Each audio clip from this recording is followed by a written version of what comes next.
Welcome to Mythic Slumber. Tonight we set sail on the most famous ocean in human memory. We travel to a time of heroes and monsters, gods and magic. We will follow the wake of the man of twists and turns, Odysseus. For 10 years he fought, and for 10 years he wandered, caught between the longing for home and the threat of oblivion. But what if the winds had never turned? What if the sea had kept him? Tonight we drift through the mist of the Mediterranean, tracing the thin line between the hero who returned and the ghost who was lost to the waves. Before we begin our voyage, if you find peace in these myths, please consider subscribing to Mythic Slumber and liking this story. It helps our constellations guide more travellers home. Our story begins not with the roar of battle, nor with the crashing of waves, but with the buzzing of bees in the wild thyme. We're on the island of Ithaca. It is a small, rugged kingdom in the Ionian Sea, a place of sharp limestone cliffs and hidden coves, where the sun bleaches the rock to a blinding white, and the sea is a deep, jewel-toned turquoise. It is a place that demands a certain kind of love. Ithaca is not rich in broad, fertile plains like the kingdoms of the mainland. It is good for goats, as the poets say, steep and craggy.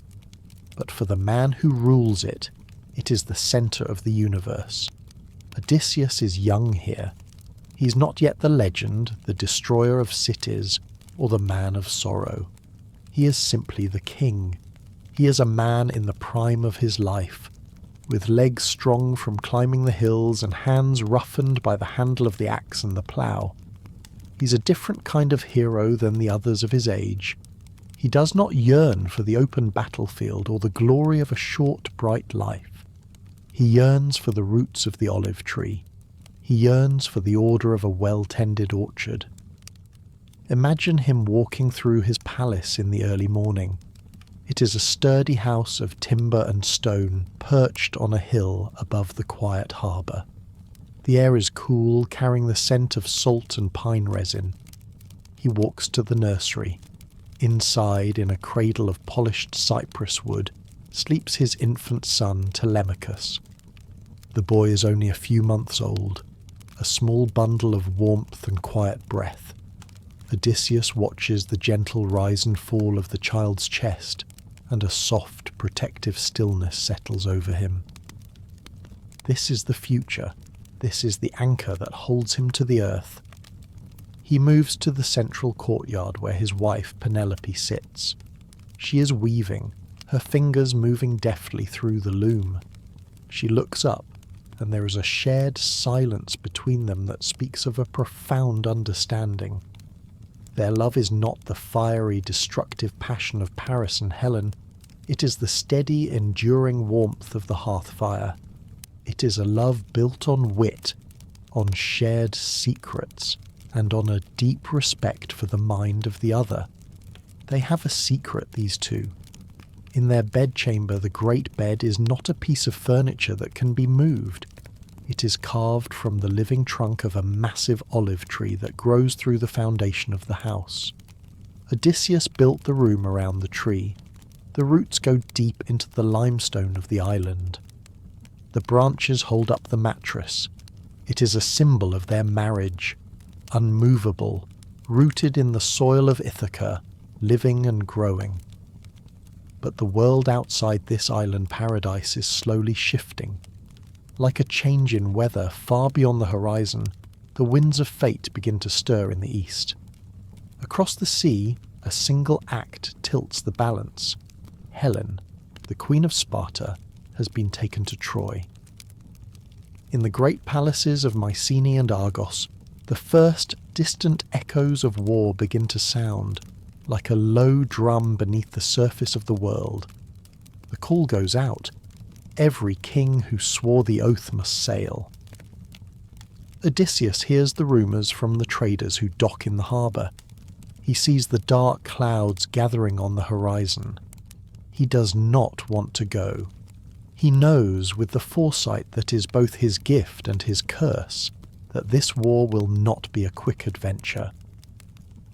He consults an oracle, and the words are a cold stone in his stomach. If you go to Troy, you will not return for 20 years, and you will return alone, a beggar in your own house. 20 years. He looks at his infant son. He looks at Penelope. To go is to miss the entire childhood of his heir. To go is to leave his wife to the wolves. And so, when the black ships of Agamemnon and Menelaus appear on the horizon, their sails like dark omens against the blue sky, Odysseus decides to fight fate with the only weapon he trusts, his mind. He decides to play the madman. The envoys from the High King arrive at the palace. They expect to find a warrior ready for glory. Instead, they are told the king is in the fields. They go down to the shore to a patch of sandy earth near the surf. There, they see a strange sight. Odysseus is wearing a worn tunic. He has yoked together an ox and a donkey, a mismatched pair, and guides them with a wooden plough across the sand near the shore. The furrows he carves are crooked, wandering lines that the next tide will wash away. At his waist, instead of seed corn, he carries a simple bag of salt. Step by step he walks behind the plough, sprinkling salt into the sand as if it were grain. From a distance his words drift on the wind, soft and senseless, as though his mind had slipped sideways into some private world. To the envoys he looks like a man gently unmoored from reason, no longer fit to command an army. It is a brilliant performance. If he is mad, he cannot command an army. If he is mad, he must be left behind. The envoys look at each other uneasy. They are ready to turn back, to leave the mad king to his salt and sand. But among the envoys is Palamedes, a man as clever as Odysseus. He watches the performance, and he sees the calculation in the wild eyes. He suspects a trick. Palamedes walks back to the palace. He enters the nursery and takes the infant Telemachus from his cradle. He carries the wailing baby down to the beach. Odysseus is coming down the line again, the plough blade tearing through the sand, the ox and donkey straining. He is shouting at the waves. Palamedes steps forward. Gently he places the baby on the sand, not far from the wandering line of the plough. The ox and the donkey keep moving, their hooves soft against the shore. Odysseus sees the small shape of his son lying there, so close to the slow, uncertain path of the blade. In that quiet moment, the mask slips away. The father rises up inside the strategist. With a firm pull, he guides the animals aside and stops the plough well before it can reach the child. He lets the reins fall, walks to Telemachus, and lifts him carefully into his arms. He holds the boy close, feeling the tiny heartbeat against his chest, breathing in the familiar, comforting weight of his son. When he finally looks up, the wildness is gone from his eyes. Only clear, steady reason remains, and a deep, quiet sorrow. Palamedes understands. The trick has been revealed.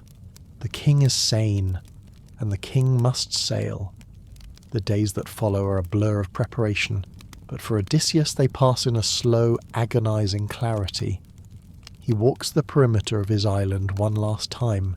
He memorizes the shape of the cliffs, the sound of the springs, the way the light hits the olive leaves in the afternoon. He's trying to store these sensations, to pack them into the corners of his soul, like provisions for the long winter ahead. He stands before Penelope in the great hall. He holds her hand. He does not promise her glory or gold. He gives her a terrible instruction, a contingency for the what if. If I do not return, he says, his voice steady but low, when our son gets a beard on his chin, you must marry again. Do not wait for me forever. You must leave this house. It is the hardest thing he has ever said. He's giving her permission to forget him, permission to let the waters of time close over his head. The day of departure arrives. 12 ships painted vermilion at the bows wait in the harbour. The men of Ithaca, his friends and neighbours, are rowing out. Their faces a mixture of excitement and fear. Odysseus stands on the stern of his flagship. He wears his armour now, the bronze greaves and the helmet with the horsehair crest. He looks like the hero the world demands him to be.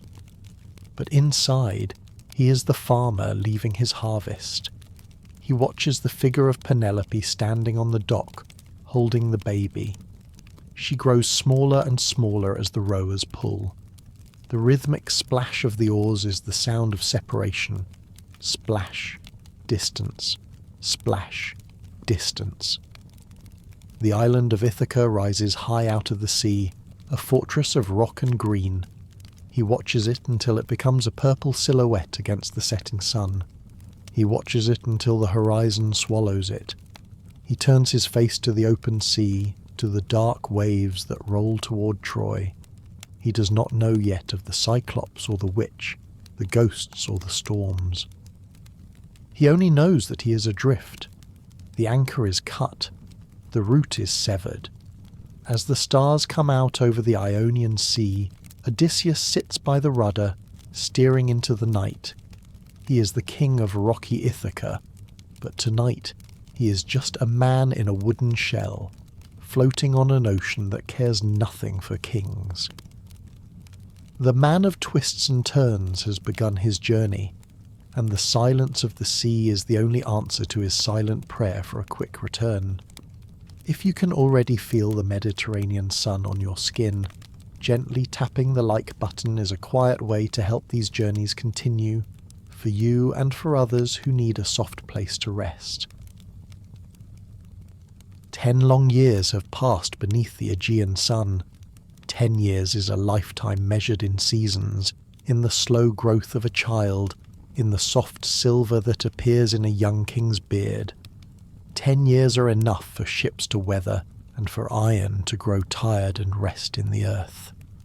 We have crossed the Aegean Sea to the windswept plains of Troy, but the bright glory the poets promised has long since faded. There is dust in the air and the endless soothing rhythm of waves against the distant shores of the Hellespont. The great heroes rest now beneath the earth, their names carried on the wind above stone walls that have watched a decade of seasons come and go. The war has become a grinding stalemate, a contest of endurance between the immovable stone walls of the city and the exhausted rage of the Greeks. Odysseus walks the beach in the twilight. The camp is a slum of huts and tents, smelling of unwashed bodies and old smoke. He looks up at the walls of Troy. They loom against the darkening sky, massive and mocking. They have withstood a decade of battering rams and spears. He realizes, with the cold clarity that is his trademark, that the city will never fall to strength. Force has failed. The spear is broken. He sits by a dying fire, staring into the embers. He picks up a piece of driftwood and turns it over in his hands. It is smooth, hollowed out by the sea, and in the silence of his mind the idea begins to form. It is not a warrior's thought. It is a trickster's thought. It is a thought made of curves and shadows, a twist. If we cannot break the walls, he thinks, we must make the walls open themselves. In the weeks that follow, a quieter kind of work begins. The Greeks draw back from the front lines, and the clash of bronze is replaced by the softer rhythm of saws and hammers. Under Odysseus's careful guidance, the master craftsman begins to build. From the slopes of Mount Ida, tall pines are chosen and shaped, their surfaces planed smooth and pale. Slowly, a hollow form rises from the sand, a great wooden horse, a towering offering that seems to breathe with possibility, its empty heart waiting in the dark. On the flank of the beast, they carve an inscription in large, jagged letters. For their return home, the Greeks dedicate this thank offering to Athena. Then comes the great deception. One morning, the Trojans wake up to a miracle. The beach is empty, the 1,000 black ships are gone, the huts are burned to the ground. The smoke drifts over a deserted shoreline. There is only the silence of the sea and the horse standing alone in the sand. The Trojans cheer, they weep, they open the great Scaean gates and pour out onto the plain, touching the ground where their enemies had camped for a decade. They believe the war is over. They believe the Greeks have fled in shame. They look at the horse with awe. Some want to burn it. Others want to bring it into the citadel as a trophy. Destiny and the subtle manipulations of the gods guide their hands. They drag the horse toward the city. Inside the belly of the beast, it is pitch black. Odysseus sits in the cramped, stifling dark, pressed shoulder to shoulder with his bravest men, Menelaus, Diomedes, Neoptolemus. The air is hot and smells of resin and sweat. They can feel the lurching motion as the horse is dragged over the uneven ground. They can hear the muffled shouts of the Trojans outside. Heave! Heave! This is the hardest part of the war. Not the fighting, but the waiting. The silence inside the horse must be absolute. A cough, the clank of a scabbard against wood, a sneeze. Any sound would mean instant death. They are trapped in a wooden chamber of their own making, suspended in the heart of the enemy city. Odysseus feels the fear of the men around him. He reaches out in the dark, gripping a hand here, squeezing a shoulder there. He is the anchor. He breathes slowly, forcing his heart to beat in a calm rhythm. They hear the horse come to a stop. They hear the celebrations begin. The sound of flutes and lyres, of singing and laughter, penetrates the thick wood. The Trojans are feasting on peace. Helen herself walks around the horse, chanting the names of the Greek wives, mimicking their voices, trying to trick the men inside into crying out. One man, Anticlus, opens his mouth to answer the voice of his wife. Odysseus's hand clamps over his mouth instantly, a vice of iron, holding the silence until the danger passes. Night falls. The singing fades. The city of Troy, drunk and exhausted, drifts into a deep sleep. The silence of the night is profound. Odysseus finds the latch. He pushes. A sliver of cool night air cuts through the stagnant heat of the belly. He looks out. The square is empty. The guards are asleep. He drops the rope ladder. One by one the ghosts descend. They move like shadows through the streets. They are not here to fight. They are here to open the door. They creep to the great gates. The sentries are there, but in a brief shadowed moment the guards are overcome, and a deep silence settles over the wall. And then the heavy bars are lifted. The gates swing open. Out in the bay the Greek fleet has returned under the cover of darkness. They see the signal fire. They pour into the city like a black tide. What follows is the quiet end of an age. From the high walls the city glows like a great fire under the night sky. Flames rise and fold around the palaces of Priam until stone, gold, and woven tapestries blur into a single, shifting light. Odysseus watches this long chapter close before his eyes. His plan has found its mark. The impossible war that stretched across 10 years has finally slowly come to an end. But in the chaos of victory something breaks. The Greeks, mad with blood, lust and relief, forget themselves. They forget the laws of men and gods. They drag Cassandra away from the statue of Athena. The old king falls at the altar. The last small heir is lost from the high walls. The rules of men and gods are broken one by one. They do not offer the sacrifices of thanksgiving. They do not pour the wine to Poseidon, the Earthshaker, who hates the walls of Troy. They gorge themselves on plunder, loading their ships with gold and women until the hulls sit low in the water. Odysseus stands on the shore the next morning. The city is a smoking ruin behind him. The air smells of ash. He feels a swelling in his chest. Pride. He looks at the horse standing amidst the devastation and thinks, I did this. My mind did this. He does not know it yet. But this moment of pride is the hinge upon which his fate turns. The gods are watching from Mount Olympus, and they are not pleased. They see the desecrated temples. They see the arrogance of the victors who believe they conquered Troy alone. Poseidon, the lord of the deep, looks down at the little ships preparing to sail on his ocean. He grips his trident. His eyes are dark as the storm. You think you have won, the sea seems to whisper against the hull of Odysseus's ship. You think the journey is over, but you have forgotten that the land is small and the water is wide. Odysseus gives the order, hoist the sails, to Ithaca. The men cheer. They can already see the olive groves in their minds. They can taste the wine of home. They push off from the bloody sands of Troy, leaving the ghosts behind. The wind catches the canvas, and the ships surge forward, cutting through the white caps.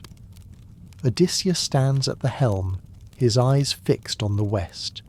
He believes he will see Penelope in a matter of weeks.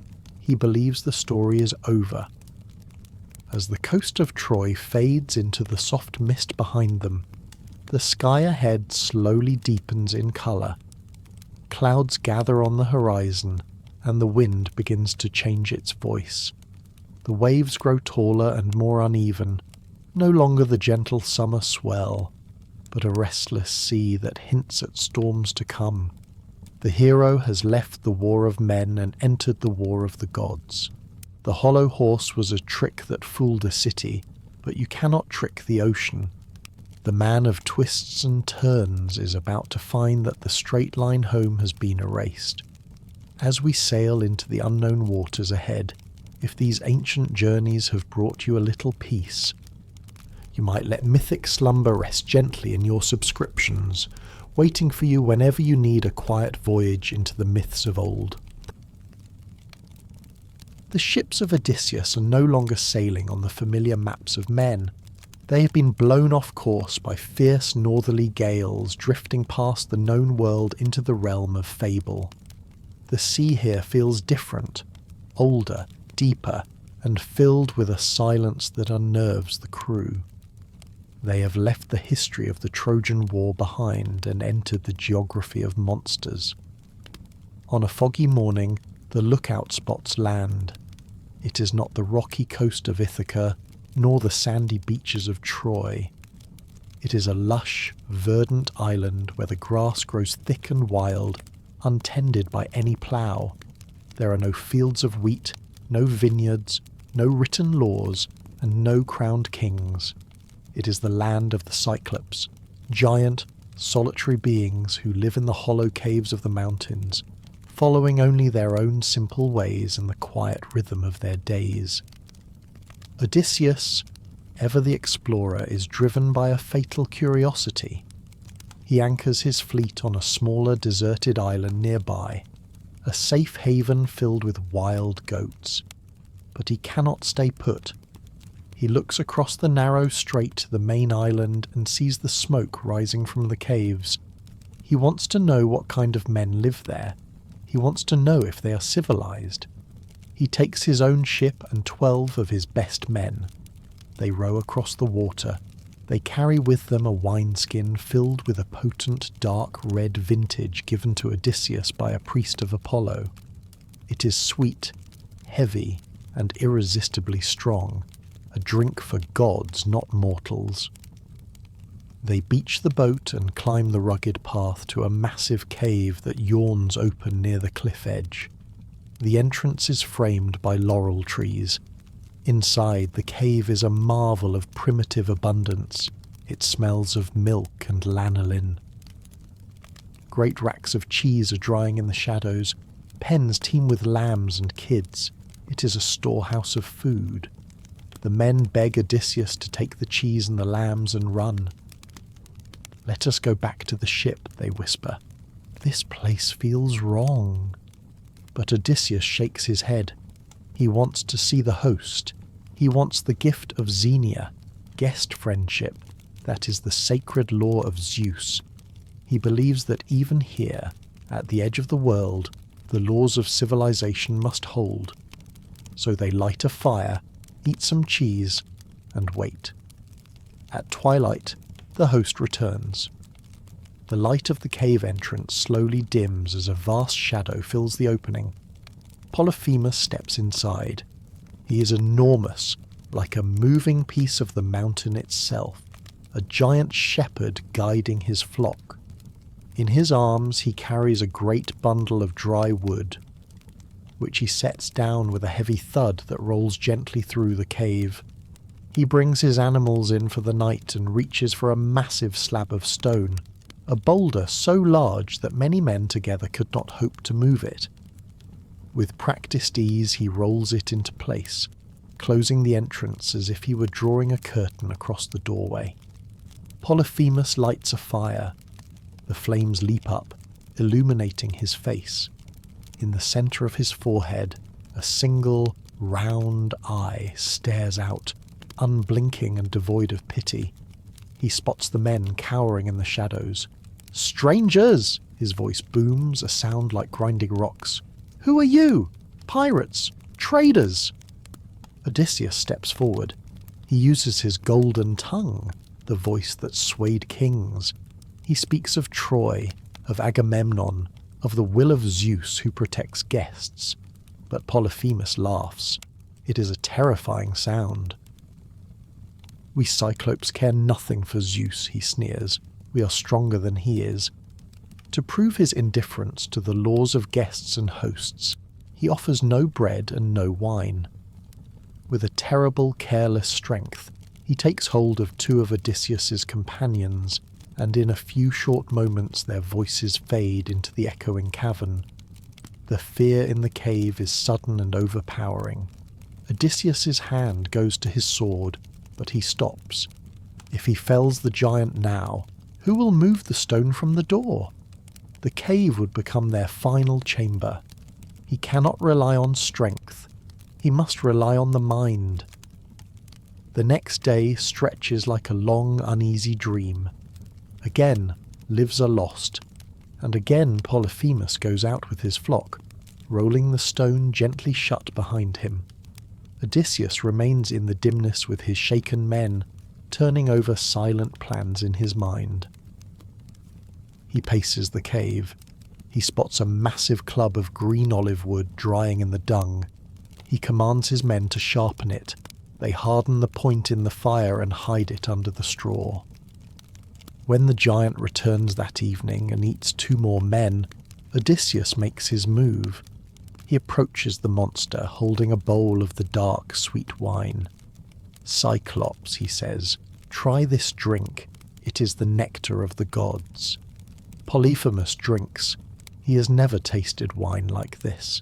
The Cyclopes only have the rough, watery wine of wild grapes. This is Ismarian vintage. He drains the bowl and demands more. Odysseus pours 3 bowls.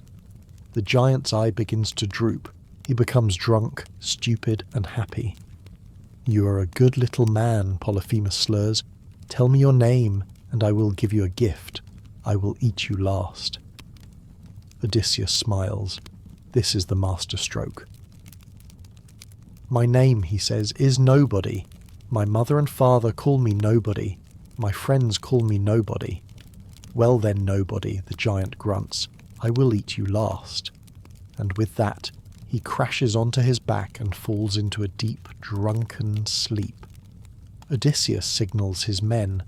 They lift the heavy olive wood stake and place its tip in the glowing embers until it shines with the dull, dangerous heat. Quietly, they gather around the sleeping giant. With a whispered prayer to Athena, they guide the point forward together, not toward his heart or his life, but toward the single eye that has watched them without mercy, and a raw, echoing cry bursts through the chamber. Polyphemus wakes with a shaking cry that seems to run through the stone of the cave. He pushes the stake aside and moves unsteadily through the darkness, now unable to see, his great hands searching the air. His screams wake the other Cyclopes living in the nearby caves. They gather outside the blocked entrance. "Polyphemus," they call out. "Who is hurting you? Is someone stealing your sheep?" From inside, the giant bellows back, "Nobody! Nobody is killing me!" The other Cyclopes pause. "Well," they say, "if nobody is hurting you, then it must be a sickness from Zeus. We cannot help you. Pray to your father Poseidon." And they go back to bed. Odysseus laughs silently in the dark. The wordplay has saved them, but they are still trapped. Morning comes. The blind giant, groaning in pain, rolls back the stone to let his sheep out to pasture. He sits in the doorway, his massive hands feeling the back of every sheep to ensure no men are riding them. Odysseus ties the rams together in groups of 3. Under the belly of the middle ram he ties a man.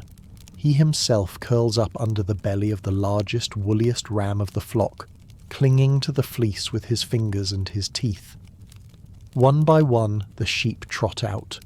Polyphemus pats their woolly backs, never suspecting the cargo beneath. He stops the great ram, Odysseus's hiding place. "Why are you last today, my favourite?" he asks the animal. "Are you grieving for your master's eye?" Odysseus holds his breath, suspended inches from the giant's hands. Finally, Polyphemus shoos the ram away. They are out. They drop from the sheep and run to the ship, driving the flock on board. They launch the boat. The men row frantically, putting water between them and the nightmare. They are safe. The silence of the sea returns, but here the hero fails. The relief turns to arrogance. Odysseus cannot bear to be just nobody. He needs the credit. He needs the glory. Standing on the deck, he cups his hands and shouts back at the island. "Cyclops, if anyone asks who blinded you, tell them it was Odysseus, the sacker of cities, the son of Laertes, the king of Ithaca." The name rings out across the water. It is a fatal error. On the cliff, Polyphemus hears the name. He realizes the prophecy has come true. A prophet once told him a man named Odysseus would blind him, but he expected a giant, not a puny human. Polyphemus rips the top off a hill and throws it. The boulder splashes just behind the ship, the wave pushing them further out to sea. But then the giant falls to his knees. He raises his hands to the dark sky and prays to his father, the lord of the earthquake, the ruler of the sea. "Hear me, Poseidon, blue-maned god of the deep. If I am truly your son, grant that Odysseus, sacker of cities, never reaches his home. But if he is destined to see his own roof again, let him come late, in bad case, with the loss of his companions, in a stranger's ship, and find trouble in his house." Far below the waves, in the deep quiet of the sea, Poseidon hears the prayer. He feels the trouble in his son's voice, and slowly opens his gaze upon the surface world. Somewhere above, the colour of the water begins to darken, almost imperceptibly. Odysseus sails on, his heart light with escape and clever victory. He does not yet notice how subtly the wind has shifted, or how the sea has begun to watch him more closely. He believes he has left the danger behind in a distant cave, unaware that his journey has simply turned onto a longer, winding path. The sea remembers, and the sea can wait. The curse of the Cyclops does not strike immediately. The sea does not boil, and the sky does not turn black, not yet. Instead, the gods offer a strange, surreal interlude, a test of character disguised as a stroke of luck. After fleeing the land of the one-eyed giants, the 12 ships of Odysseus drift north. They come upon a sight that feels gently outside the ordinary. Floating on the surface of the sea, as if resting on the water itself, is an island surrounded by a smooth, unbroken wall of bronze. This is Aeolia, the home of Aeolus, the keeper of the winds. The island moves with the currents, a drifting palace of the air. When Odysseus and his crew climb the bronze cliffs, they find a world of perpetual feasting. Aeolus lives here with his 6 sons and 6 daughters, locked in an eternal harmonious banquet. The air smells of roasting meats and sweet wine. The sound of flutes plays constantly, carried by the breeze. It is a place where the harsh realities of the mortal world, hunger, war, loss, do not exist. Aeolus welcomes Odysseus. He is fascinated by the tale of Troy. For a full month, the king of Ithaca sits by the fire, spinning his stories. He tells of the wooden horse, of Achilles, of the Cyclops.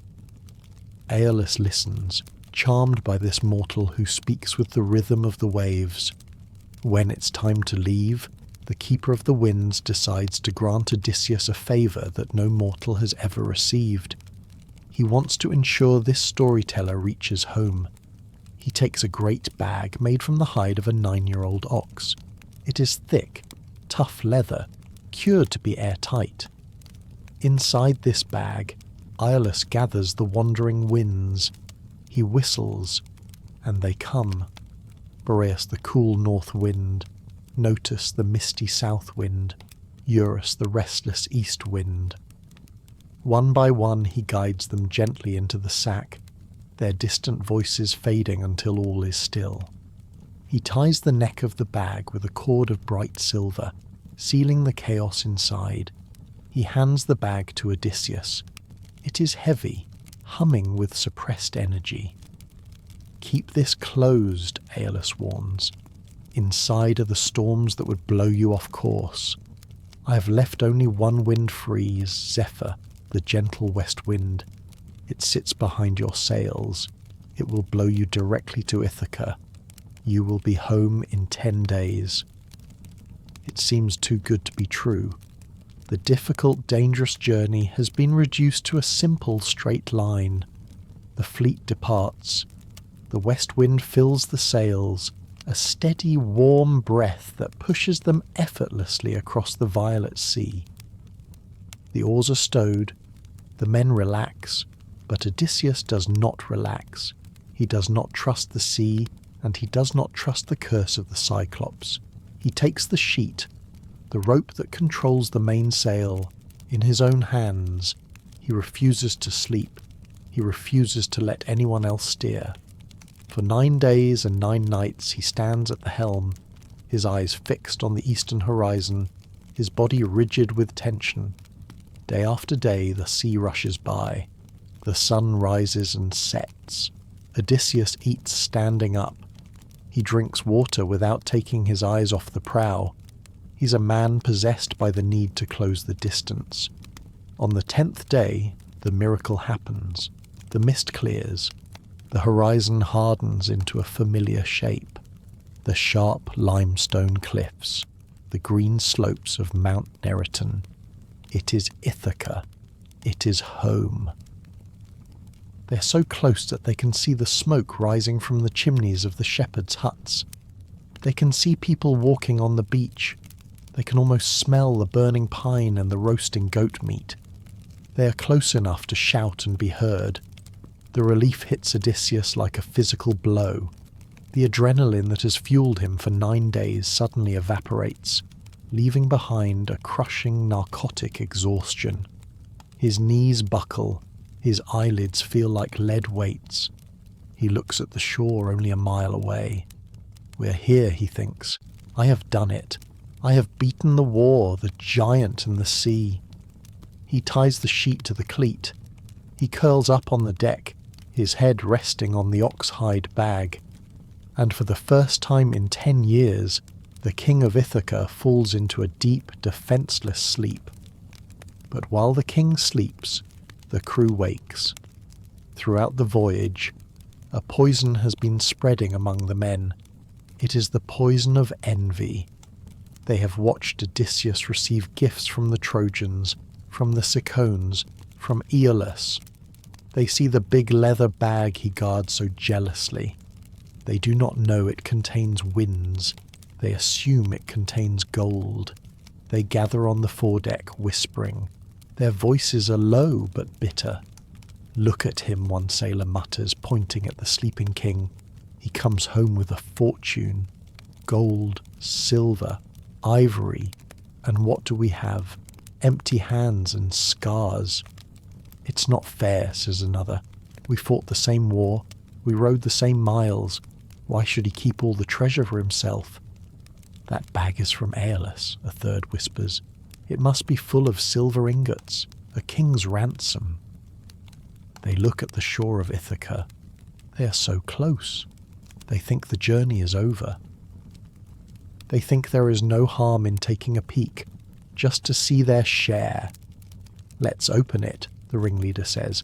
"Let's see how much he is hiding from us." They creep toward the sleeping figure of Odysseus. The silver cord glimmers in the sunlight. Hands reach out.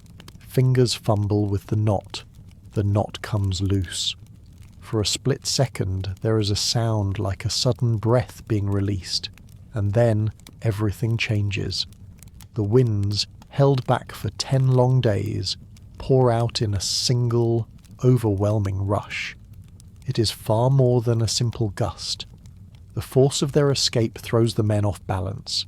The sails strain and tear, the mast creaks and bends under the weight of the storm.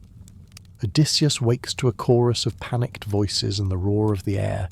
He opens his eyes not to the quiet shoreline of home, but to a sky darkening fast. The ship turns and tilts, carried in circles by winds pulling in different directions at once. The north, south and east winds are fighting for dominance, churning the sea into a frothy white cauldron. He crawls to the rail. He looks at Ithaca. The island is receding. The wind is blowing them backwards. The smoke from the chimneys, the figures on the beach, they are shrinking, growing smaller and smaller with every second. The despair that washes over Odysseus feels heavy and cold, deeper than ordinary fear. It is the ache of a man who feels the world has turned its face away from him at the very moment he reached his goal. For a heartbeat, his hand finds the hilt of his sword and he stares into the restless water below.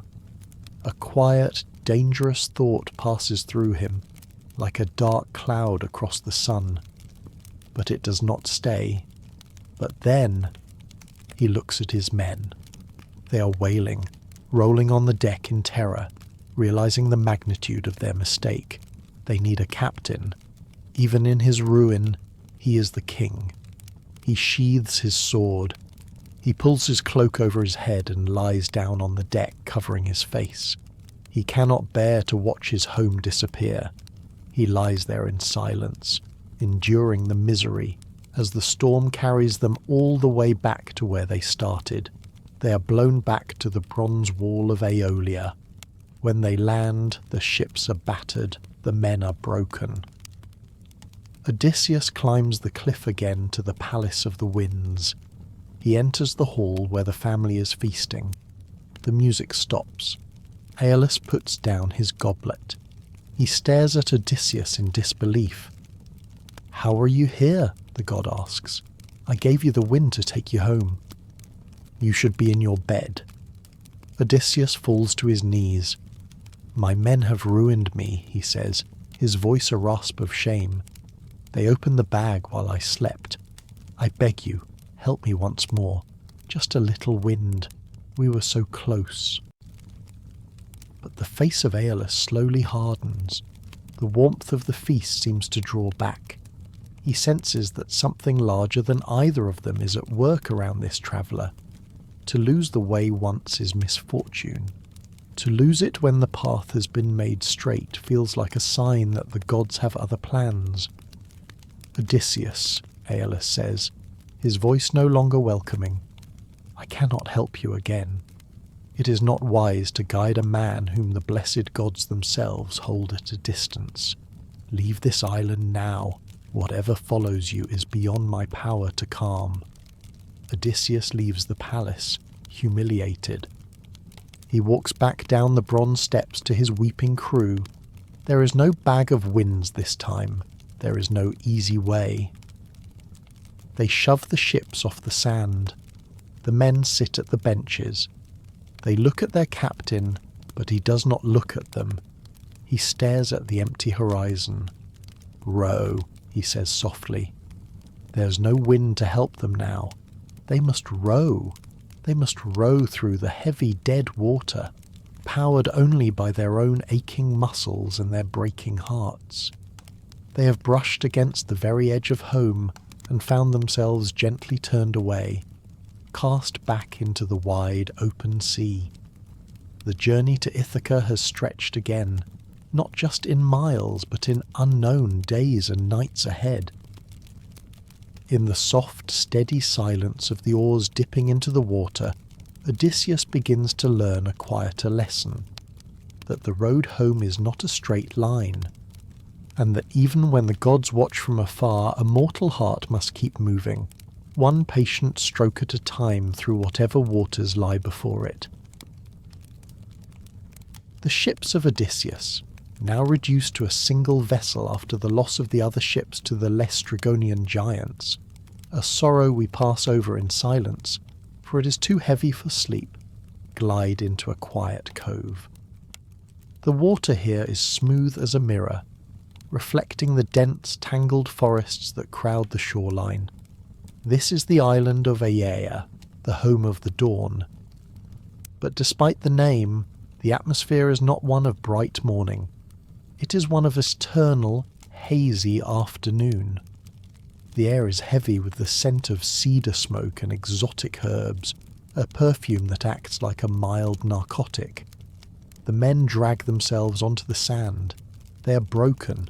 They have been battered by winds, eaten by monsters, and hunted like game.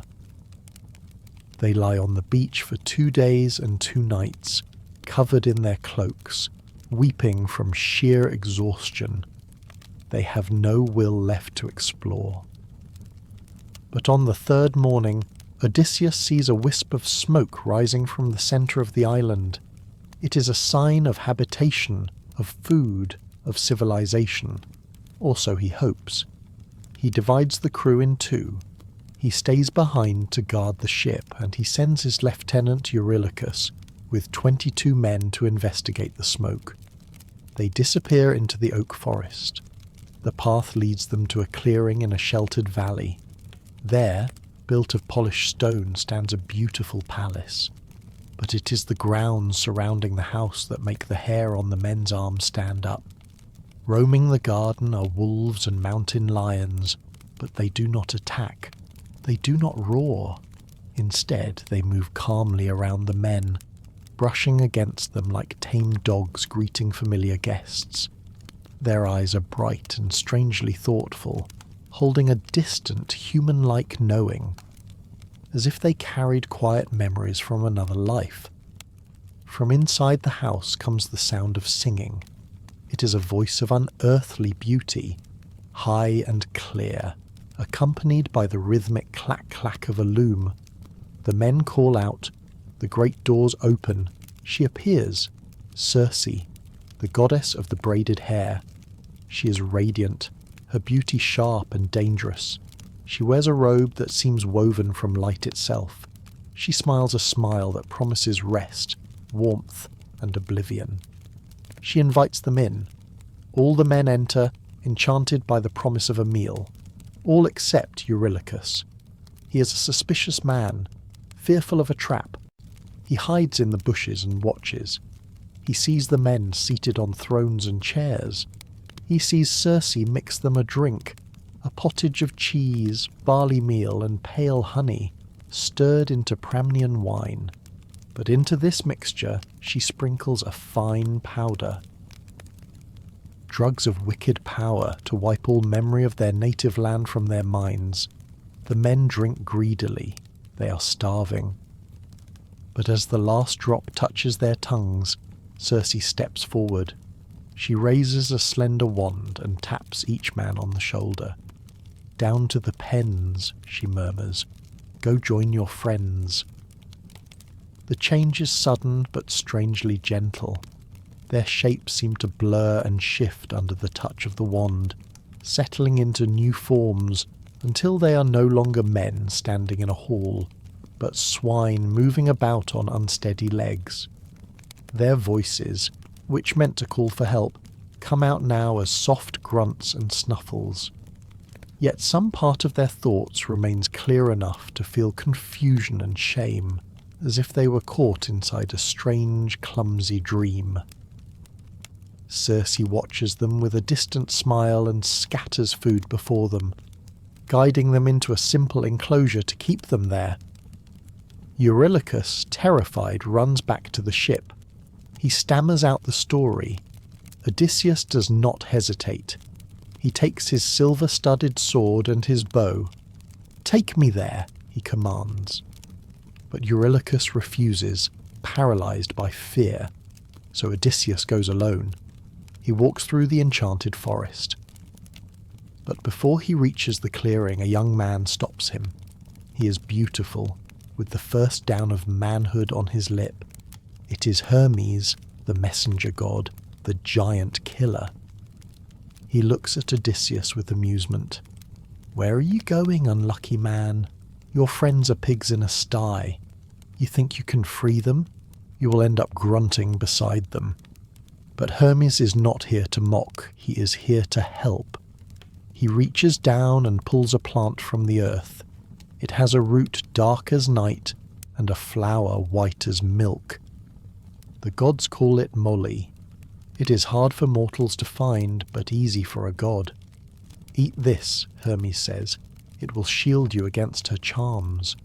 When she touches you with her wand, draw your sword and stand firm, as if you meant to strike. She will step back in fear, and then seek peace with you. Do not reject her kindness, but make her swear the great oath that she will do you no hidden harm, and will keep your strength and your will your own." Odysseus eats the bitter root. He feels a cold clarity wash over him, a shield of iron around his mind. He arrives at the palace. He calls out. Circe opens the doors, confident in her power. She seats him on a silver-studded chair. She mixes the potion in a golden cup, spiking it with the poison. Odysseus drinks it all. She taps him with her wand. "Off to the sty," she says, bored. Nothing happens. Odysseus sits there looking at her. Then with a shout he draws his sword.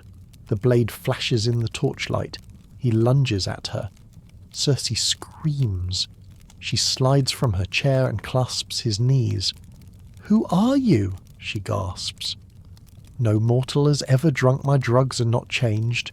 You must be Odysseus, the man of twists and turns. Hermes told me you would come." She surrenders. She recognizes a power that rivals her own. Odysseus makes her swear the oath. Only then does he sheathe his sword.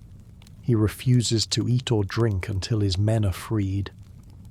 Circe leads him to the sty. She smears a new ointment on the pigs. Their bristles fall off.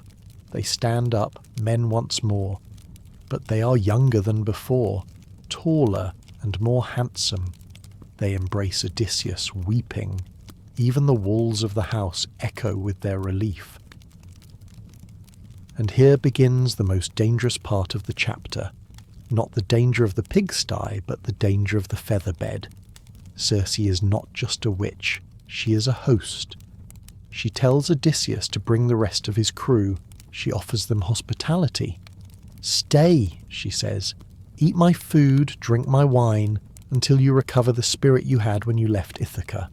Right now, you are withered skins, hollowed out by the sea." It is a tempting offer, and they accept. They stay for a day, then a week, then a month. The seasons dissolve, the winter rains come and go, the spring flowers bloom.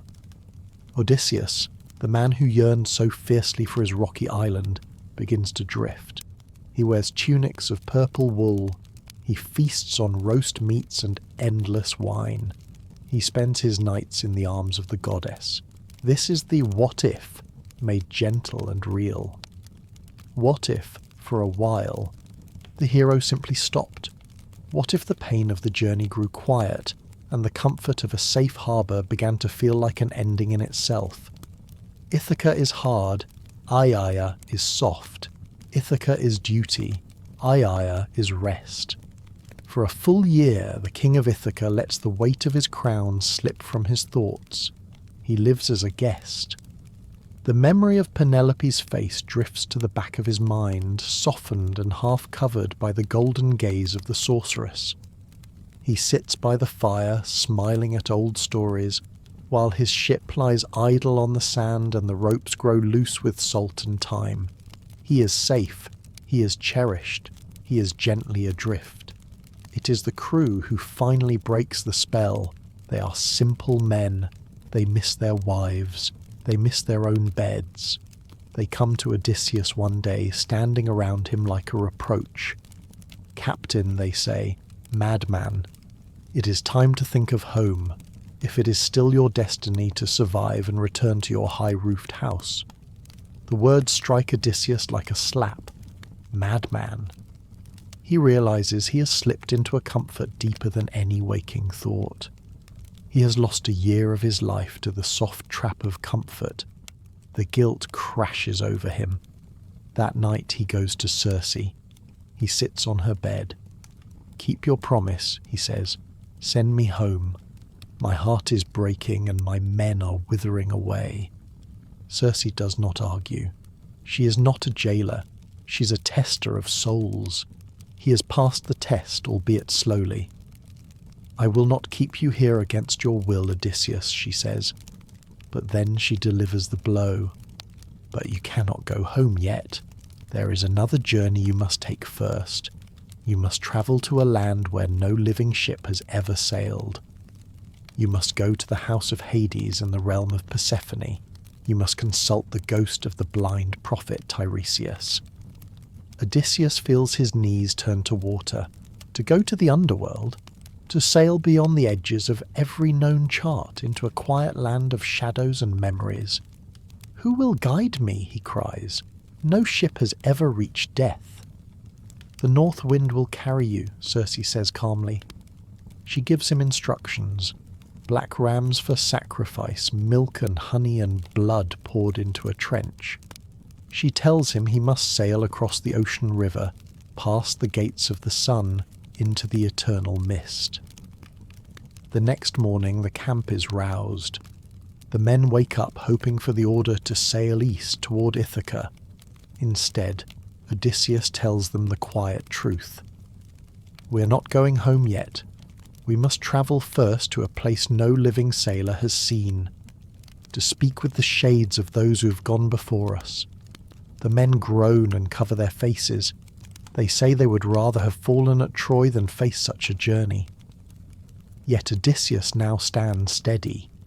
The softness of the island has slipped away from him, and a calm resolve has returned.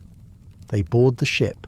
Circe sends a favourable wind, a dark, cool breeze, steady and sure.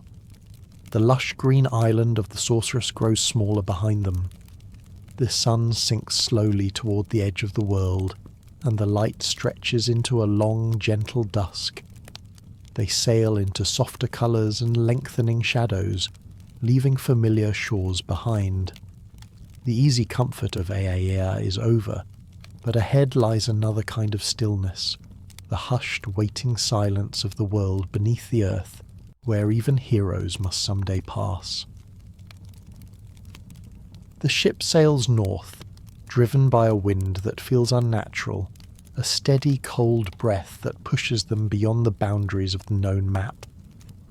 The blue of the Mediterranean fades to a dull slate grey. The air grows thick and damp. They are entering the land of the Cimmerians, a people hidden in fog and cloud, who have never seen the face of the sun nor the stars of the night. It is a world of eternal twilight. The ocean river, the great current that encircles the flat disk of the earth, roars in their ears. The water is black and heavy. Odysseus beaches the ship on a shore of grey sand and weeping willows. He orders his men to disembark. They move silently, terrified by the oppressive gloom. There are no birds singing here. There's only the sound of water and the rustling of the dark poplars of Persephone. They walk to the spot Circe described, a place where two rivers of the underworld crash together. The Pyriphlegethon, the river of fire, and the Cocytus, the river of wailing. Here the rock is jagged and cold. Odysseus draws his sword, a sharp bronze blade that gleams faintly in the mist.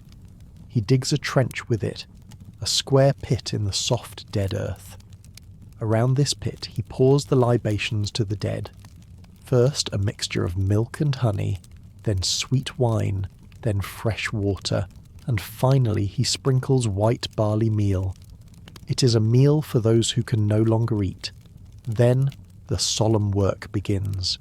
2 sheep, a black ram and a black ewe, are brought forward. Odysseus offers them to the unseen powers, and their quiet passing consecrates the trench, so that the offering can sink down into the waiting earth. At once, the stillness changes.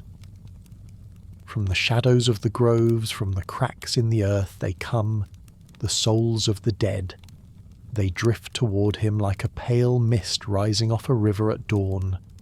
They gather around the trench in a soft, restless murmur, drawn by the faint warmth of the offering, by the echo of life they remember. It is a strange and aching sight.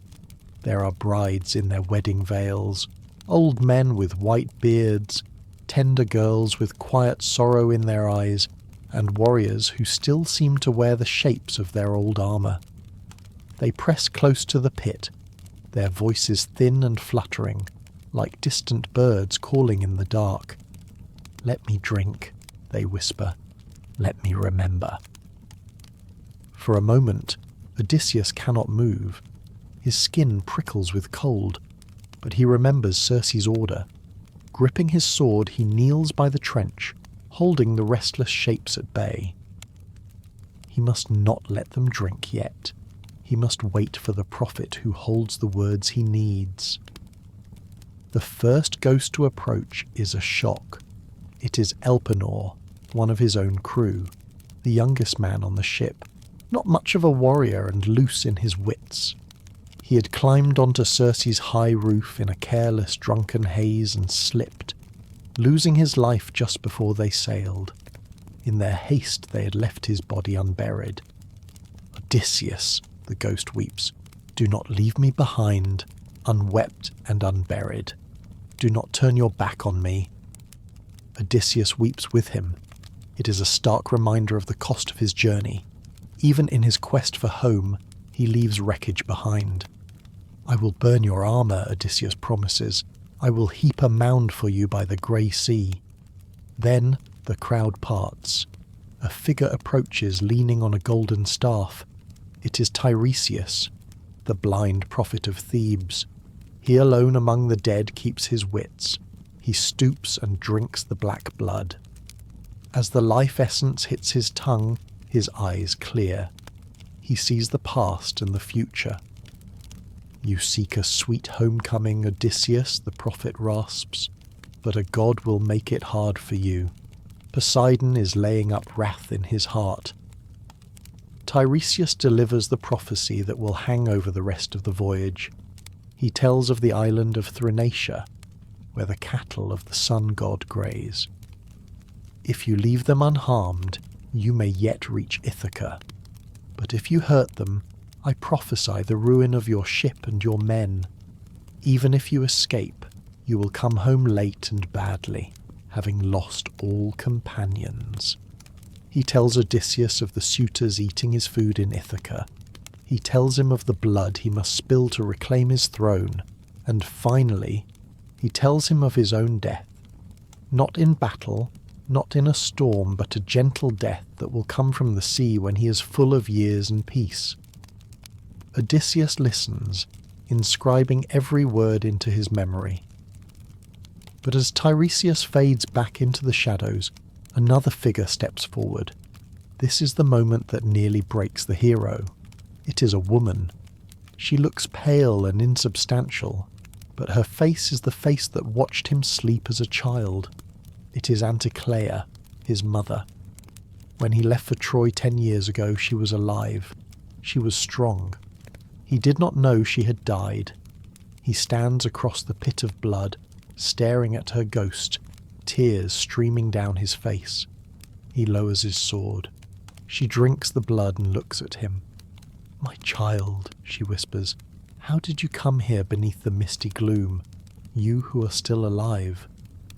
Odysseus chokes out his questions. "Mother, what killed you? Was it a long sickness, or the arrows of Artemis?" And then, the question that burns his soul. "And my father, Laertes, and my wife, and my son?" Anticlea's answer is the heaviest burden Odysseus will ever carry. "Your wife stays in your halls," she says. "Her nights perish in weeping. Your father sleeps in the dirt with the slaves, wearing rags, praying for your return." And then she speaks of herself. "It was not sickness that took me, Odysseus, nor any hunter's arrow. It was the slow weight of waiting, the empty days without news of you, thinking of your cleverness, of your gentle heart, and feeling only your absence. Little by little, it wore my strength away, until, one quiet day, my breath simply drifted away. She died of a broken heart. She died waiting for him." Odysseus cries out. He drops his sword. He rushes forward to embrace her. He tries to hold the woman who gave him life. 3 times he reaches out to her, arms open, and 3 times she slips gently through his hands like a shadow or a dream, leaving only a cool trace in the air where she seemed to be. "Mother, why do you not stay?" he wails. "Is this a trick of Persephone?" "No, my child," she says sadly. "This is the law of mortals. The sinews no longer hold the flesh and bones. The fire destroys the body and the spirit flutters away." The realization hits him. He is too late. No matter how fast he sails now, he can never truly go home to the world he left. That world is gone. His mother is dead because he went to war. The victory at Troy is ashes in his mouth. Other ghosts come. He sees the great queens of old. He sees Agamemnon too, who tells a bitter tale of how he was betrayed and killed in his own hall. His story is a shadowed reminder of how uncertain a homecoming can be, and how even kings must tread carefully when they return to houses that have gone on without them. But Achilles' shade does not smile. "Do not dress death in fine words, Odysseus," he says quietly. "I would rather be a hired servant in a poor man's house, working for another, than be king of all these silent dead." The words fall heavy. In that moment the bright shine of glory seems thinner and simple. Breathing life, even with all its pains, feels like the greatest gift of all. Suddenly, a ripple of unrest moves through the crowd of spirits. Their voices rise together into a single high murmur, like a cold wind moving through bare branches. The weight of so many unfinished stories, so many quiet regrets presses in on Odysseus. A pale fear takes hold of him, and he imagines Persephone sending some dreadful sign to keep him there forever. He feels he can bear no more. Turning away from the trench, he walks quickly, then runs, back toward the ship. "Cast off," he calls to his men. "Let us be gone from this place." They push the ship into the slow, circling current of the ocean river. The men lean into their oars with steady strength, their eyes lowered to the dark water as they pull themselves away from the dim shore and its restless voices. Odysseus sits in the stern, wrapped in his cloak, a quiet shiver still moving through him. He looks back once at the misty land they are leaving behind. He has learned what he needed to know, but the knowledge has made his heart heavier. Death, he now understands, is not a shining hall of endless feasts. It is a hushed country of memories and unfinished wishes. As the ship catches the wind and turns once more toward the world of the living, the old silence of the sea returns. It is deeper now, but not unfriendly. A great, listening stillness. Odysseus knows that the voices he heard will travel with him in memory, yet the path ahead still leads toward light, toward Ithaca, and toward the small, stubborn hope that life, even after so much loss, can be mended. The ship leaves the shadow of the underworld and returns to the world of the living. The grey mist thins and lifts, giving way to the familiar, gentle blue of the Mediterranean sky. But the mood on board has changed. The men row in a silence that is deep and thoughtful. They have looked closely at the end of all things. They have stood beside the sacred trench. They are no longer just sailors. They are men who have brushed against the mystery of death and come back wiser, more awake to life. They return briefly to Circe's island to bury Elpenor, fulfilling the promise Odysseus made to his ghost. Circe meets them on the shore one last time. She takes Odysseus by the hand and leads him away from his men. She speaks to him not as a lover, but as a guide. She maps out the terrors that lie ahead. The sirens, the wandering rocks, the monster Scylla and the Whirlpool Charybdis. First, she warns, you will come to the sirens. They bewitch all men who approach them. Whoever hears their voice and draws near will never see his wife and children standing by him in joy again. For the sirens sit in a meadow of flowers, singing a high, clear song. But around them lie great heaps of bones, the rotting flesh of men who listened. She gives him the instructions: beeswax for the crew, ropes for the king. It is a strange prescription: deafness for the many, bondage for the one. The fleet sets sail. At first a fair breeze pushes them along. The ship cuts through the water with a rhythmic hiss. But then, as midday approaches, a strange thing happens. The wind dies.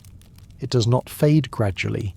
It stops instantly, as if a god has placed a hand over the mouth of the sky.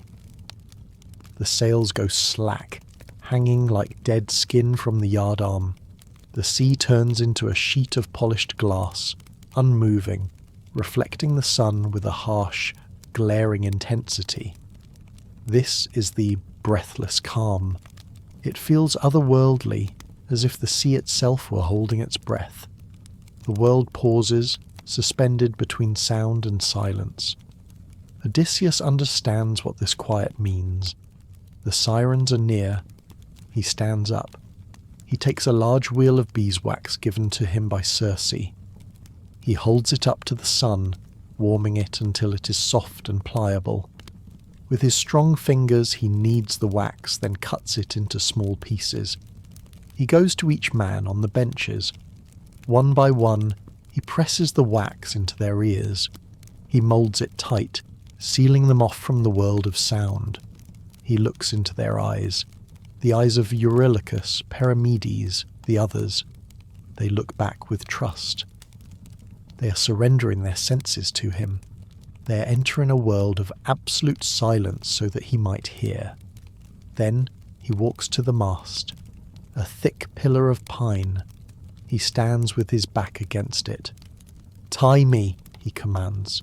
"Tie me tight, and no matter how much I beg, no matter how much I command you to release me, You must only tie me tighter. Perimedes and Eurylochus take the heavy coils of hemp rope. They wrap them around his chest, his waist, his legs. They knot the rope securely behind the mast.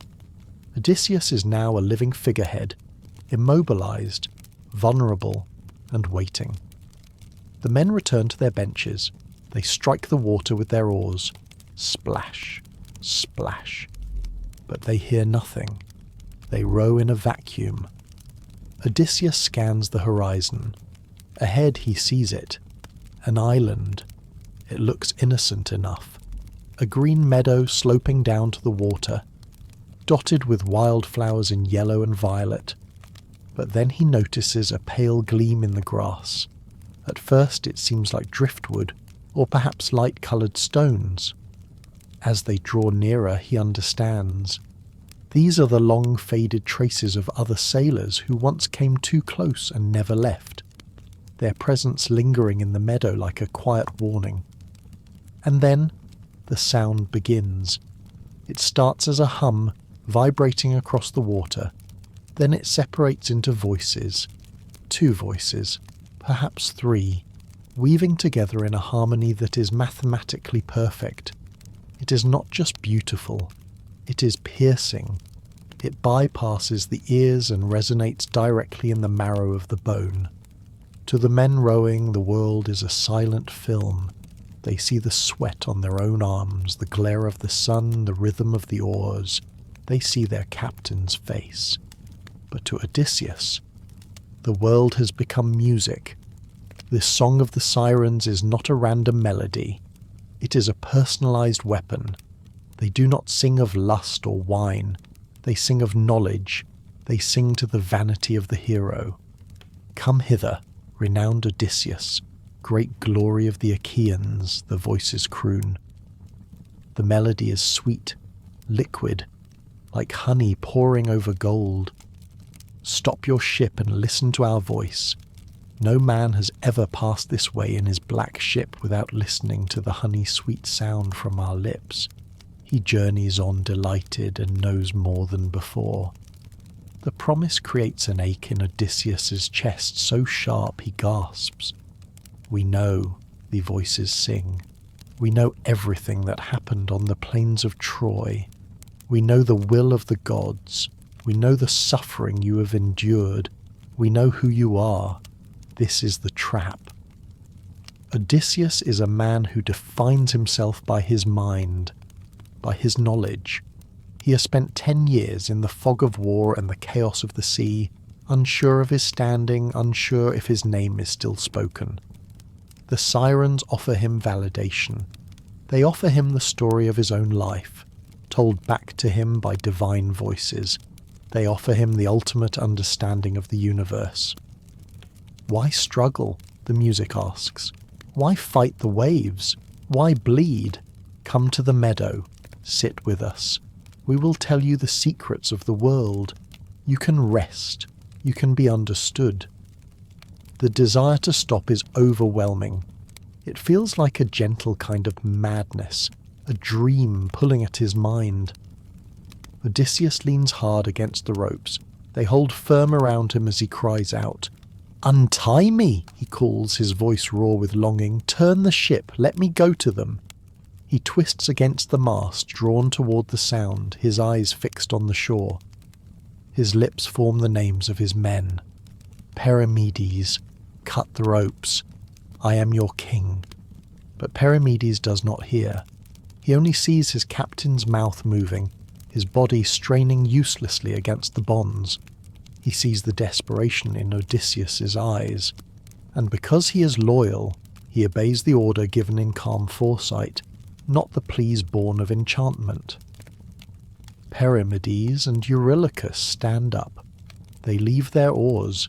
They walk quickly to the mast, but they do not draw their knives.